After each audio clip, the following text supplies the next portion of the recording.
Welcome to worship this morning. I'm so glad that you are with us. Please join with me in reading from Psalm 47. God has gone up with a shout, the Lord with the sound of a trumpet. Sing praises to God, sing praises. Sing praises to our King, sing praises. For God is the King of all the earth. Sing praises with a psalm. Let's continue to sing praises to God this morning.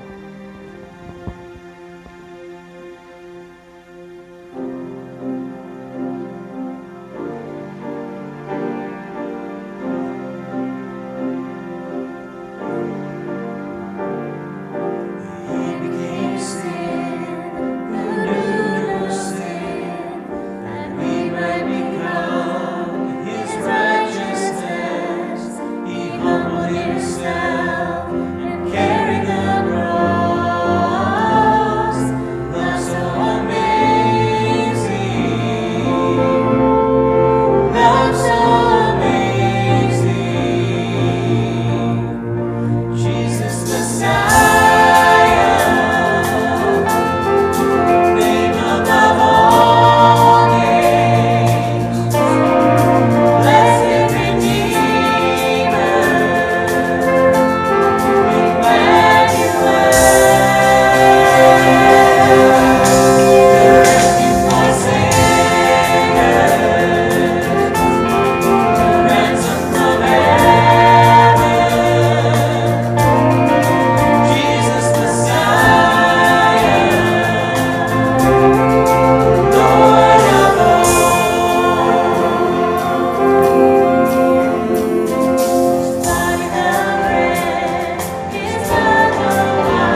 Morning. I hope everyone is doing well this morning. I hope you all had a Merry Christmas and a Happy New Year. And we all hope together that this year will be a little different than last year. But as we begin this new year, we're going to begin with a new sermon series. For the next several weeks, we are going to focus the attention of our sermons on a series called I Am. Now, typically, these words, I am, would lead us to describing ourselves in some way. For instance, I am Dusty Adkins. I am from Bethel Park, Pennsylvania. I am not 6 feet tall. This phrase, I am, accompanied with some descriptions and observations, would help to answer the question, who is Dusty? What is Dusty like? And when I tell you that I am this and I am that, it helps you answer those questions. And that's what we're going to do in this series, but we're not going to do that about me or about you. We're going to answer those questions about God. Who is God? What is God like? For the next several weeks, each week we're going to look at a different aspect of who God is in his character, who God is in his nature, how God deals with us and the world.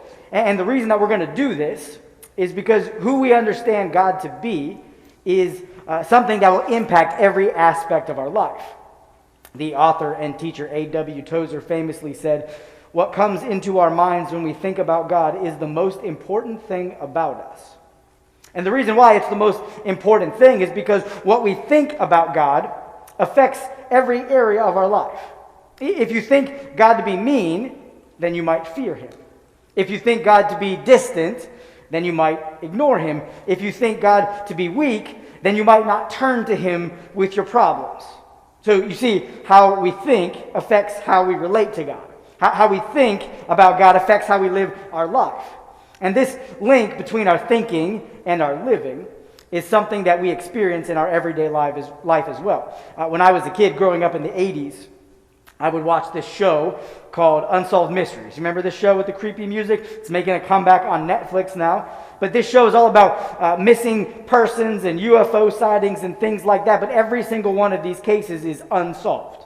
And as a kid, I was used to Disney endings, where the good guy comes in and everybody lives happily ever after. But in Unsolved Mysteries, they didn't have any happy endings. They didn't have any endings at all. So I would sit there after every episode with a ton of questions. What happened? Who did it? Where's the ending? And if you know anything about me, then you know that even as a young child, I'm a worrier. I can get myself worked up over just about anything, so these unsolved mystery shows would bother me. I would think about them long after they were over, and my thinking affected every aspect of my living. At the grocery store with my mom, other kids would be looking for the candy aisle. I would be looking for suspicious activity. In the car, at a stoplight, I would inspect the cars around us to make sure I hadn't seen them in any other episodes.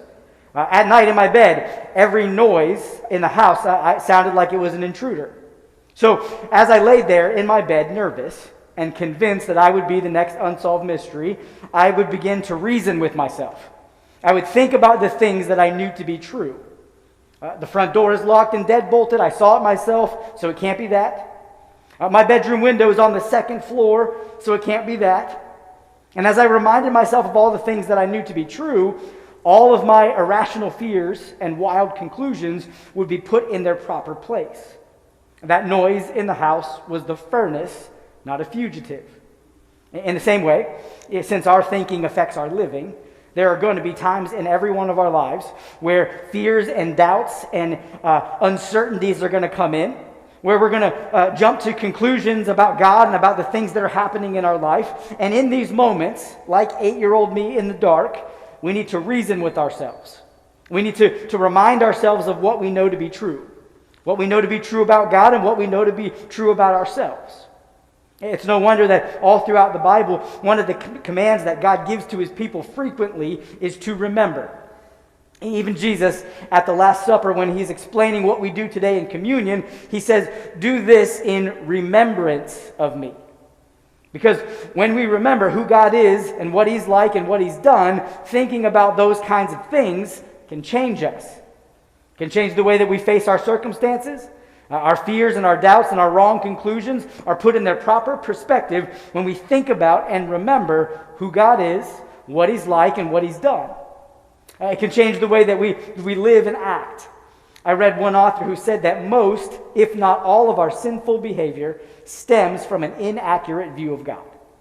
Meaning, if we were thinking about God rightly, then we might see some of the decision-making that we're doing as wrongly. And that is the aim of this entire sermon series, to think about God rightly, to answer the questions, who is God, what is he like, and what has he done? And by doing this, every disparate aspect of God that we're going to look at will build a foundation. So whenever the fears and the doubts and the confusing times come, we think about and remember what we know to be true about God, and that right thinking about God puts everything else in its proper place. Like, stuff's going on in my life, here's what's happening right now, here's how I feel about it, here's how it's affecting me, but before I jump to conclusions, I'll remind myself who God is, what he's like, and what he's done for me. If God is like this, if God is like that, if God has done this, if God has done that, then my right thinking about God will lead to right thinking about what's happening in my life in front of me. You follow me so far? So that's what we're going to do for this series the next several weeks. So let's start looking at the first aspect of God that we're going to explore today. If you have a Bible with you, you could open up to Exodus chapter 3. It's where we're going to have our study today, Exodus chapter 3. And the reason that we call this series I Am is because of an interaction that God has with Moses in Exodus chapter 3. If you remember, Moses is the parting of the Red Sea guy. The people of Israel were held captive in Egypt for 400 years, and then God used Moses as his spokesperson to tell the Pharaoh to let his people go. And after the 10 plagues, the Pharaoh did, but quickly changed his mind and chased them into the desert, and when they were cornered up against the Red Sea, that's when God parted it. So that is who Moses is. But before God did the plagues, before God did the Red Sea, God came to Moses personally. And do you remember how God came to Moses? He came in a burning bush. In Exodus chapter 3, Moses is out in the desert where he's been for the last 40 years, tending to his father-in-law's sheep, when all of a sudden we read this. It says, the angel of the Lord appeared to him in a flame of fire and out of the midst of a bush. Moses looked, and behold, the bush was burning, yet it was not consumed.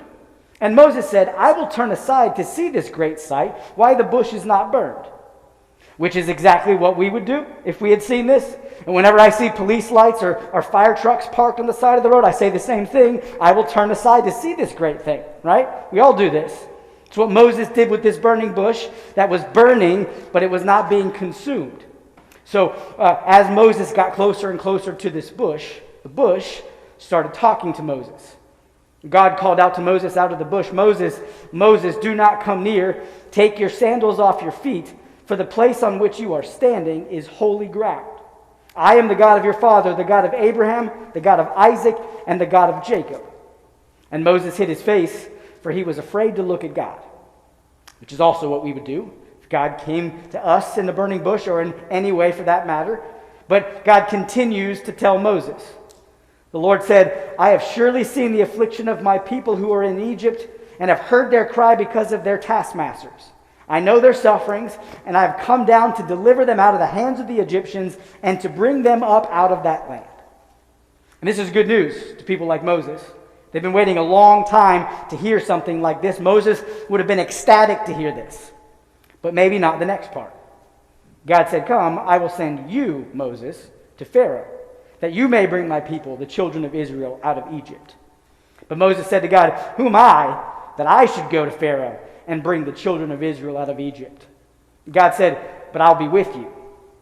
So God is going to send Moses to the people of Israel to tell them that pretty soon they're going to be free. And what Moses says in this next part is why we're looking at this passage in the first place. Moses said to God, if I come to the people of Israel and say to them, the God of your fathers has sent me to you, and they ask me, what is his name? What shall I say to them? Do you see Moses' question? God, what's your name? Moses says, God, if I go and tell the people all of this that you've told me, what if they don't believe me? How am I going to identify you to them? What is your name? And in the Bible, a name is much more than simply something we call somebody. In the Bible, a name spoke to the identity and the character of a person. That's why sometimes in the Bible, God will change somebody's name. God would change the name because something has changed in their character. Remember, God changed Jacob's name to Israel.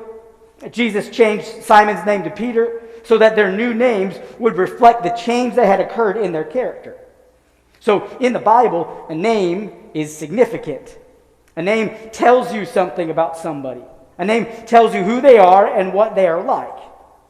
And if that's what we're trying to do in this series about God, then what better place to begin than right here where Moses asks God point blank, "Who are you and what are you like?" And here's how God responds. God said to Moses, "I am who I am." And he said, "Say this to the people of Israel, I am has sent me to you." Now, in reading this encounter, it seems like this was kind of a terrifying experience for Moses. So maybe he wouldn't dare question God, especially about God's own name. But if he did, Moses might say something like this: "Excuse me, God, that's not a name, that's a verb, I am."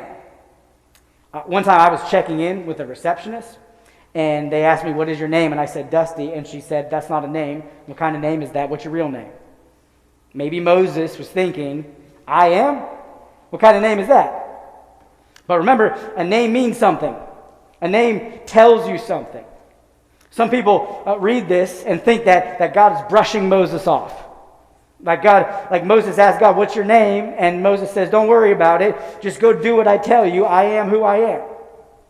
But on closer inspection, God isn't brushing Moses off. Instead, God is revealing to Moses quite a bit about himself. When God identifies himself as "I am," God is revealing at least 3 things about himself. So let me show you these 3, and then we'll go and talk about them.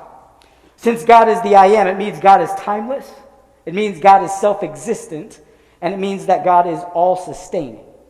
Those are 3 things that the name "I am" teaches us about who God is. So let's take a look at the first one. God is timeless. The word timeless means not affected by time. Sometimes we use this word to talk about things like art. Like when we call a painting timeless, what we mean is if that painting was taken to any generation, it would be equally seen as beautiful no matter of time. It's timeless. It's not affected by time. If you want to know what the opposite of timeless is, take a look at some of the popular fads that we've gone through. The way that we used to dress, the way that we used to wear our hair, the way that we used to decorate our houses. I've been renovating my house recently, so I've been watching a lot of HGTV. And I can't tell you how many times I watch the Flipper show. And when somebody is flipping a house, they start ripping up the linoleum floor or the carpet, and underneath are beautiful hardwood floors. I don't know why people hated hardwood floors 40 years ago, but for some reason that was a fad that is no longer timeless. And when we come across the opposite of timeless, we might say things like, "Well, that didn't age well."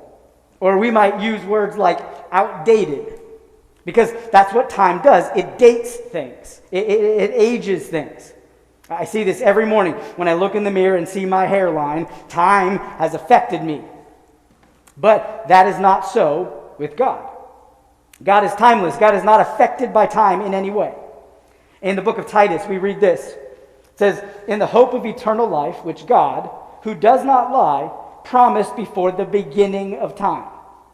Do you see how God is making promises before the beginning of time? Psalm 90 echoes this when it says, "Before the mountains were brought forth, or ever you had formed the earth and the world, from everlasting to everlasting, you are God." God is before all things because God created all things. And if God is the one who created all things, then wasn't God also the one who created time itself? When we look at the very beginning of the Bible in Genesis chapter 1, we read this. It says, "In the beginning, God created the heavens and the earth. And God said, 'Let there be light,' and there was light. And God separated the light from the darkness. And God called the light day, and the darkness he called night. And there was evening and there was morning on the first day." God is the one who created the days and the nights. Every time the earth travels around the sun, we count a year, and God created the sun and the earth. So can you see that God is timeless because God himself is actually outside of time because he is the one who created time. Try to wrap your mind around that. But what does that have to do with God calling himself I am? If you remember back to grammar class, then you know that when it comes to verbs, verbs have different tenses. There's a past tense, there's a present tense, and there's a future tense.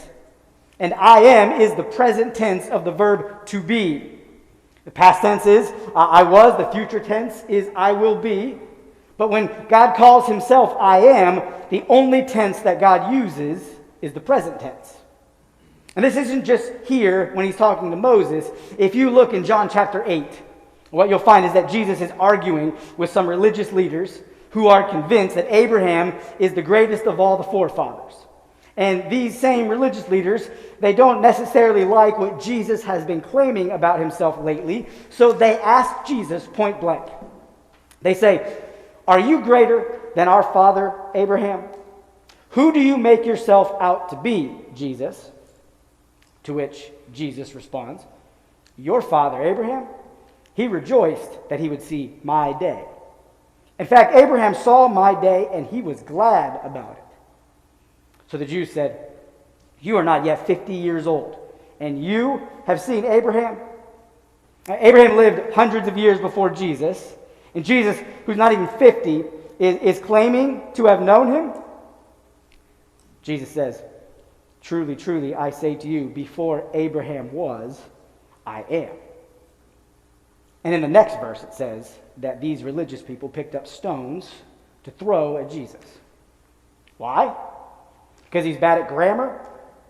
You grammar police out there might say, "Jesus, I don't mean to be a nitpicker, but if the verb applied to Abraham is past tense, then the verb applied to yourself must also be past tense. The correct usage is before Abraham was, I was." But that's not what Jesus says. Jesus says, before Abraham was, I am. And Jesus does this on purpose. Jesus is claiming to be God by using the very name of God from Exodus chapter 3. But Jesus is also showing us that when it comes to God, God is always I am. He's always present tense. And that means something. Because when it comes to me, past tense Dusty is different than present tense Dusty. I've made some changes, I've learned some things, I've grown up a little bit, and because of that, present tense Dusty is not the same as past tense Dusty. Is that the same for you as well? On January 1st, present tense Dusty made some resolutions in the hope that future tense Dusty will be even more different. But God doesn't make New Year's resolutions. God is always present tense I am. God doesn't need to make any changes from who he was or who he will be, because God is always the same and he's always perfect. He is always I am. So when Jesus says, before Abraham was, I am, Jesus is not only claiming to be God and to have existed long before Abraham, Jesus is also showing that God has always existed exactly who he is right now and exactly who he will be forevermore. And that's why God says, I am who I am. If you were to look at God throughout the timeline of all of history, what we will find is that before Abraham was, I am. Before Pharaoh was, I am. Before the Roman Empire was, I am. Before America was, I am. After everything that happens next, God will still be, I am. So, you see, God is timeless. God is eternal. And God is eternally the same. We're going to look at that a little bit deeper in a couple of weeks, but let's move on to the next aspect of God that we see from the name I am, and that is that God is self-existent. In studying for this sermon, I read a book by R.C. Sproul, where he recounts hearing a debate between two little children. And this debate started with the question, who made the sky and the trees? And the little kids agreed, God did. And the next question was, well, who made the stars and the skies? And again, they agreed, God did. And then it was asked, well, who made you and me? And the kids said, well, God did. And then the next question was, well, who made God? And after a pause, one of the kids answered, God made himself. And R.C. Sproul writes, when I heard this heresy, I had to jump to the debate and challenge the young theologian. He says, after I had adequately proved that the idea of self-creation was completely irrational, the 5-year-old changed his answer. He said, okay, Jesus created God. And R.C. Sproul asked, well, who created Jesus? And the child smiled back at him like he had just checkmated Dr. Sproul and said, God created Jesus. Now, this interaction is meant to show that assigning the origin of God is an impossibility. Because people like us are often used to things having an origin. Everything has a beginning. Just yesterday, I was at Five Guys, the restaurant, and there's a sign in the line that says, the potatoes that you're eating are from Fort Hall, Idaho. Have you seen this before? That's the origin. That's where those potatoes are from. My car has an origin. It's 2012. Even I have an origin. I was born in 1981. But when it comes to God, God has no birth date. God has no origin. Psalm 93 says, your throne is established from old. You are from everlasting. Before 1981, I was not. But there was never, ever a time that God was not. There was never a time that God did not already exist. God is the uncreated one. So when it comes to God, there is no where were you born? There is no where are you from? When it comes to God, God has always been I am. So to the two little children having the debate over who created God, the correct answer is nobody. Because God didn't need to be created. He has always existed. Now, not only does being self-existent mean that God was uncreated, it also means that God is not dependent on anything outside of himself. One commentator pointed out that God's self-existent is seen not just in the name I am, but also in the burning bush where God revealed this name. Did you notice when we read this that the bush was burning, but it was not consumed? When you build a fire at your house, you have to stack up some wood to burn. That's called the fuel. And the fire needs fuel to exist. And once that wood is burned up, once that fuel is consumed, you have to get some more wood. You have to put some more fuel on the fire, or the fire will go out. But if you look here, God's fire in the bush is burning with no outside fuel. The bush isn't burning up. Nobody has to add anything to this fire to keep it going. God's fire in the bush is self-existent, meaning God doesn't need anything outside of itself. And that is a picture of who God is. God doesn't need anything outside of himself to exist. We see this in places like the book of Acts. It says, the God who made the world and everything in it, being Lord of heaven and earth, does not live in temples made by man, nor is he served by human hands as though he needed anything, since he himself gives to all mankind life and breath and everything. Think about that. God doesn't need anything. He doesn't need anything from the universe. He doesn't need anything from nature. And he doesn't need anything from us. Sometimes I forget about this. And I find myself relating to God like I relate to my brother. If you have a sibling, then you know that brothers often help each other out in times of need. If either my brother and I ever needed something, there's a pretty good chance that we would help each other out. But if you are anything like me and my brother, then there is a very good chance that meeting that need is going to come back up later. Like when we're at the drive-thru at Chick-fil-A, and I say, hey, remember that time I helped you hang your TV? Why don't you pay for my nuggets, right? It's like this mutual agreement. I help him with his need, and he will help me with mine. And sometimes I take that same exact posture with God. God, do you remember that time I did this for you? God, do you remember how I never did this, or this? God, have you seen my tithing record this year? Why don't you help me out with this thing over here then? The only problem is, God doesn't need anything from me, ever. Unlike my brother, there is no way that God could ever be in my debt. There is no way that God could ever owe me one.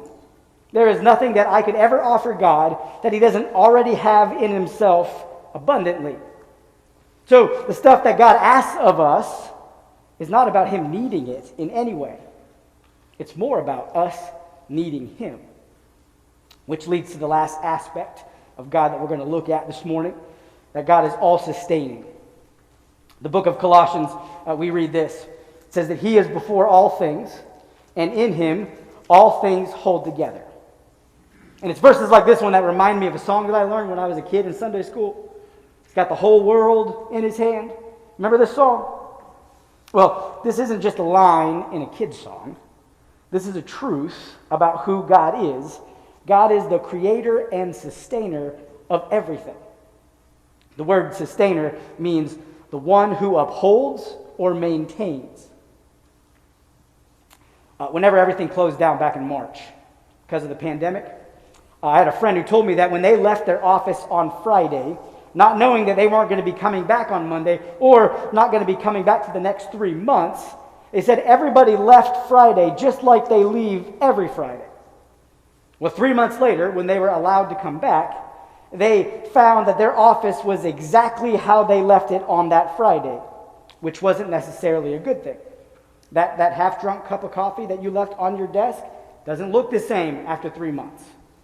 That food in the garbage can in the break room, it doesn't smell the same after 3 months.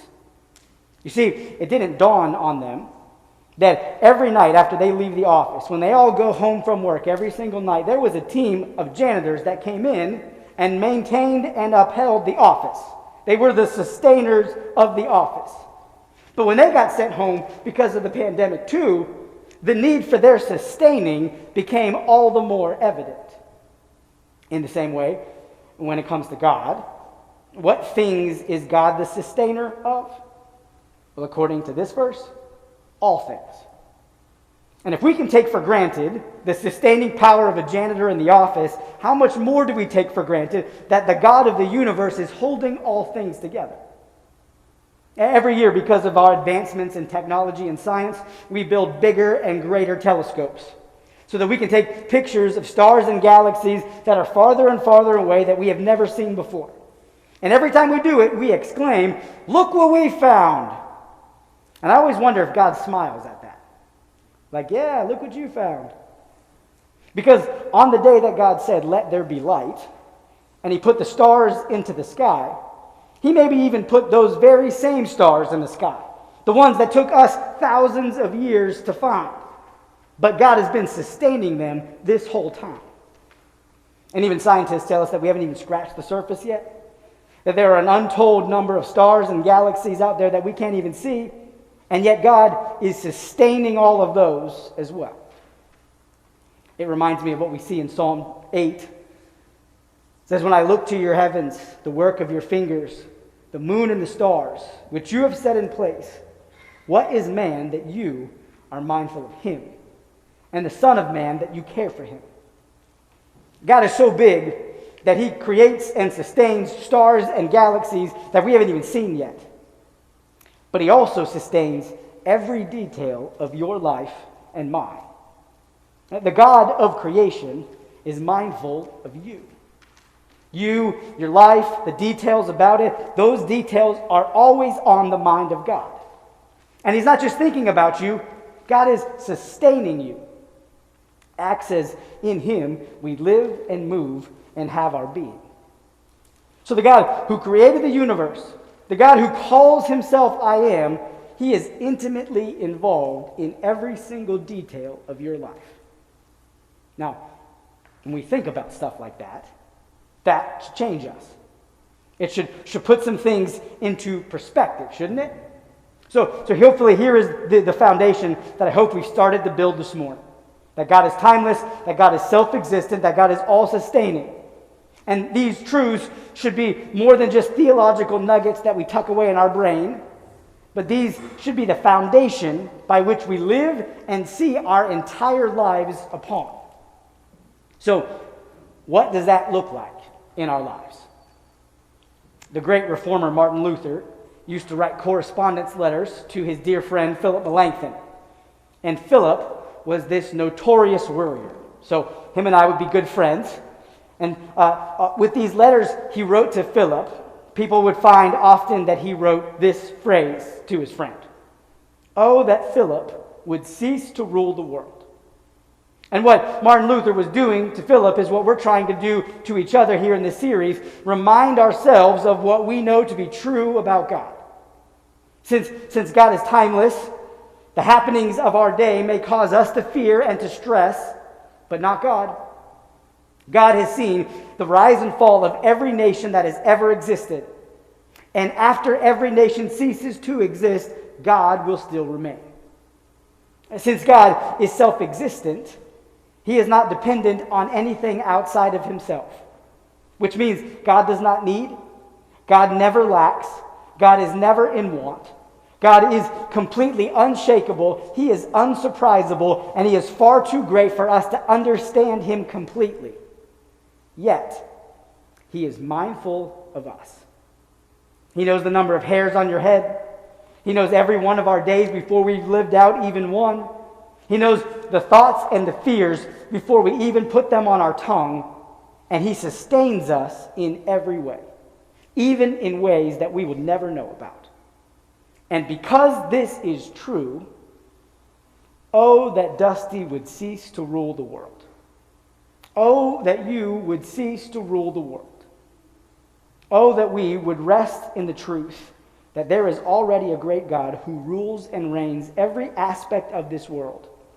And as we are always on his mind, we are also always held in his hand. You see that this morning? Will you stand with me as I pray for us?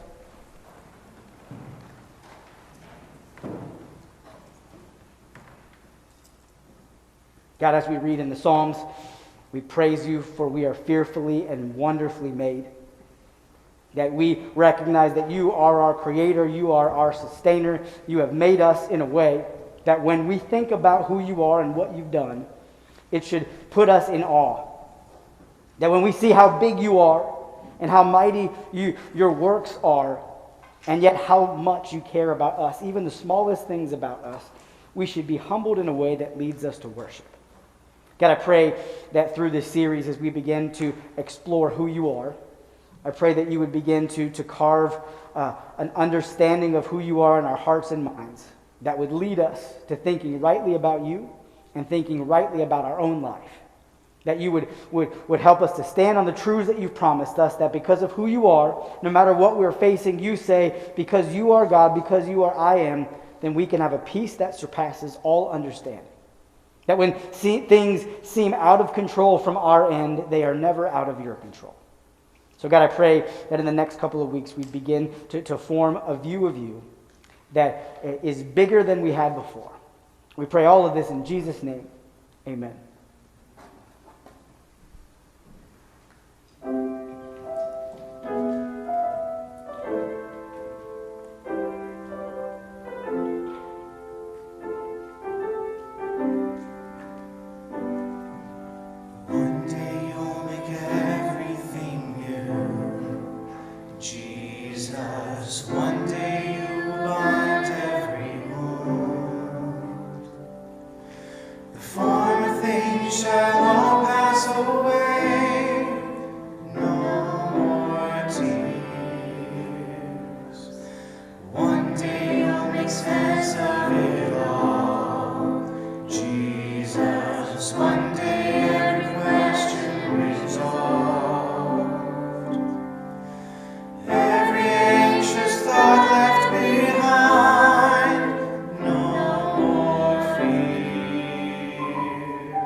Rejoicing that will be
And in a moment we shall be changed.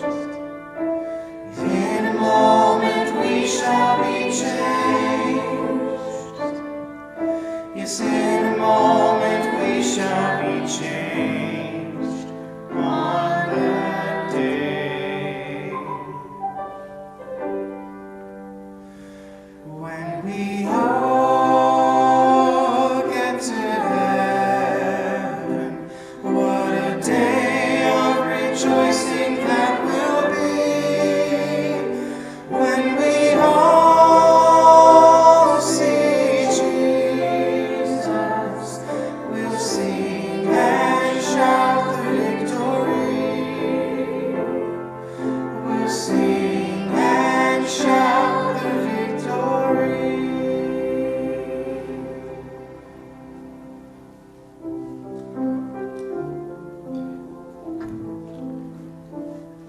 I have a few